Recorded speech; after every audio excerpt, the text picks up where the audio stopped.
সকলকে নমস্কাৰ জয় cooking video' লৈ আপোনালোকৰ মাজলৈ আৰু এটা ৰেচিপি ভিডিঅ' লৈ মই হাজিৰ হ'লোহি।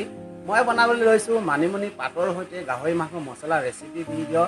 এই ৰেচিপি ভিডিঅ'টো আপোনালোকে সম্পূৰ্ণভাৱে মোৰ ভিডিঅ'টো সকলোৱে চাব আৰু ভিডিঅ'টো লাইক শ্বেয়াৰ ছাবস্ক্ৰাইব কৰি দিব, লগতে বেল আইকন ঘণ্টিটো প্ৰেছ কৰিবলৈ নাপাহৰিব। দেৰি নকৰি বলক ৰেচিপিটো বনাবলৈ ভিডিঅ'টো মানিমুনি পাত দি পেলাই গাহৰি মাংস মছলা বনাবলৈ মই লৈলোঁ মানিমুনি 150 গ্ৰাম। মানিমুনি পাতৰ যিখিনি শিপা আছে শিপাকেইডাল মই হাতখনেৰে দি পেলাই ছিঙি লৈছোঁ আৰু শিপাকেইডাল থাকিলে মাংস খাই পেলাই ভাল নালাগিব আৰু গোটেই শিপাকেইডাল মই মানিমুনি পাতৰ ছিঙি পেলাই চফা কৰি লৈছোঁ।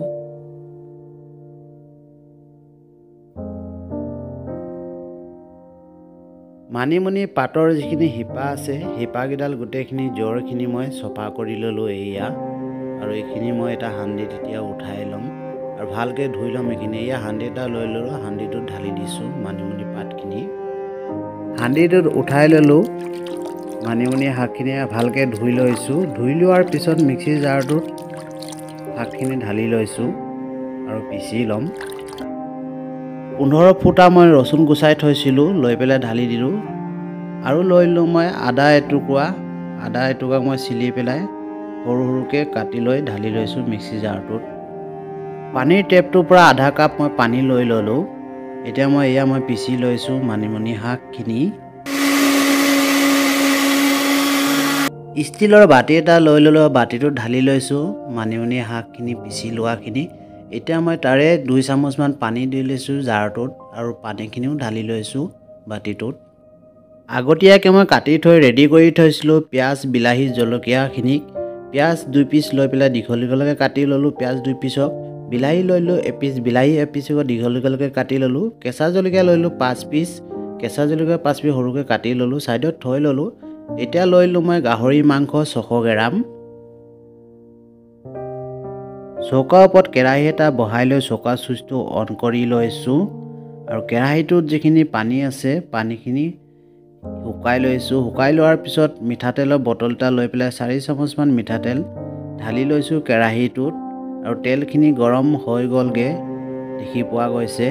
এতিয়া মই লৈ ল'লোঁ গাহৰি মাংসখিনি লৈ পেলাই ঢালি লৈছোঁ কেৰাহীটোত আৰু অকণমানকৈ গোটেইখিনি গাহৰি ঢালি লৈ ভাজি ল'ম।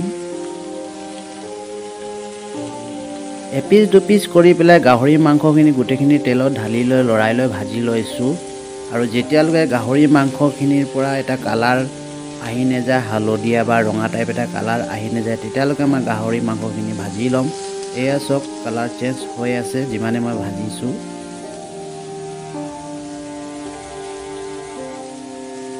গাহৰি মাংসৰ পিচকেইটা মই কমচে কম 7 মিনিটমান ভাজি ল'লোঁ ভালকৈ। ভাজি লোৱাৰ পিছত দেখি পাইছে আপোনালোকে কালাৰটো বহুতেই চেঞ্জ হৈ গ'ল, হালধীয়া এটা ৰঙা টাইপ আহি গ'লগৈ। এতিয়া মই কাটি থোৱা পিঁয়াজখিনি লৈ পেলাই ঢালি লৈছোঁ আৰু মই জলকীয়াখিনি লৈ পেলাই ঢালি দিছোঁ আৰু মই বিলাহীখিনিও ঢালি দিছোঁ। পিঁয়াজ, বিলাহী আৰু জলকীয়াখিনি ঢালি লোৱাৰ পিছত লৰাই লৈ ভাজি লৈছোঁ আৰু মিক্স কৰি লৈছোঁ গাহৰি মাংসৰ লগত পিঁয়াজ আৰু বিলাহী জলকীয়াখিনিও, আৰু ভালকৈ এইখিনিও ভাজি লৈ অকণমান ৰঙা টাইপ কৰি ল'ম আৰু বিলাহী পিঁয়াজখিনি গলাই ল'ম।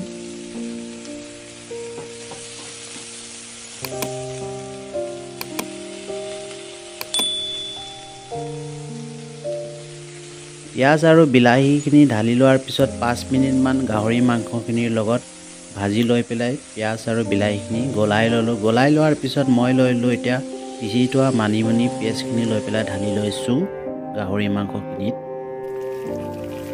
মানিমুনি পেষ্টখিনি ঢালি লোৱাৰ পিছত লৰাই লৈ ভাজি লৈছোঁ গাহৰি মাংসখিনি আৰু মই তেতিয়ালৈকে ভাজি ল'ম যেতিয়ালৈকে পানীখিনি শুকাই নাযায় মানিমুনিৰ, আৰু গাহৰি মাংসৰ যেতিয়ালৈকে তেলখিনি ওপৰলৈ উপঙি আহি নাযায় তেতিয়ালৈকে মই ভালকৈ ভাজি ল'ম গাহৰি মাংসখিনি।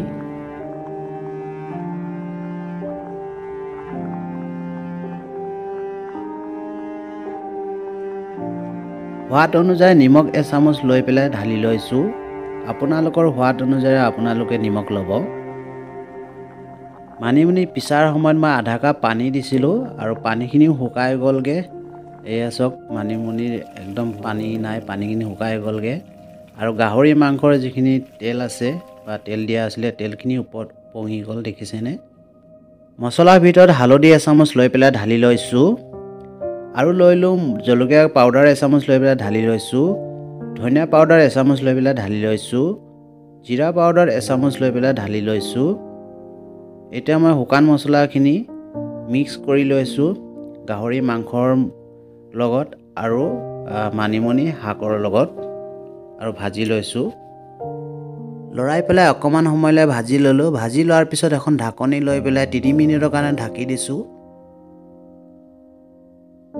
3 মিনিটৰ পিছত ঢাকনিখন খোলাৰ পিছত আপোনালোকে দেখিছেনে একদম মাংসখিনি তেল পুৰা উপঙি আহিছে ওপৰলৈ আৰু ভালকৈ সিজি গ'লগৈ মানিমুনি শাকখিনি এতিয়া মই আধা লিটাৰ পানী লৈ পেলাই ঢালি লৈছোঁ গাহৰি মাংস আৰু মানিমুনি শাকৰ লগত পানীখিনি অলপ লৰাই পেলাই মিলাই দিছোঁ গাহৰি মাংসখিনি ঢাকনিখন লৈ পেলাই ঢাকি দিলোঁ আৰু গাহৰি মাংসখিনি হৈ থাকক আগৰ পৰাই মই ধনিয়া পাত এমুঠি ধুই পেলাই সৰু সৰুকৈ কাটি থৈছিলোঁ এয়া চাওক আপোনালোকক দেখাবলৈ মই বাতি এটাত উলিয়াই লৈলোঁ কেমেৰা সন্মুখত আৰু 10 মিনিটৰ পিছত ঢাকনিখন খুলি ল'লোঁ গাহৰি মাংসৰ মানিমুনি শাকৰ লগত পক মছলা আপোনালোকে খাইছেনে যদি আপোনালোকে খাইছে কমেণ্ট বক্সত কমেণ্ট কৰি জনাব কিমানটা সোৱাদ লাগে আৰু কিমান ভাল লাগে খাবলৈ বহুতেই সোৱাদ হয় নহয় জানো এতিয়া মই কাটি থোৱা ধনিয়া পাতখিনি লৈ পেলাই ওপৰৰ পৰা ঢালি দিলোঁ গাহৰি মাংসখিনিত আৰু হৈ গ'লগৈ অলৰেডি এতিয়া মই চৌকা চুইচটো বন্ধ কৰি পেলাই কেৰাহীটো নমাই ল'ম আৰু বাতি এটাত উলিয়াই ল'ম আপোনালোকক দেখুৱাবলৈ আৰু ময়ো খাবলৈ গাহৰি মাংসখিনি নমাই লৈ কেৰাহীটো ছাইডত কৰি ল'লোঁ আৰু বাতি এটা লৈ ল'লোঁ আৰু বাতিটোত উলিয়াই ল'ম গাহৰি মাংসখিনি মানিমুনি শাকৰ লগত গাহৰি মাংসৰ ৰেচিপি ভিডিঅ'টো আপোনালোকে লাইক শ্বেয়াৰ ছাবস্ক্ৰাইব কৰি দিব লগতে বেল আইকন ঘণ্টিটো প্ৰেছ কৰিবলৈ নেপাহৰিব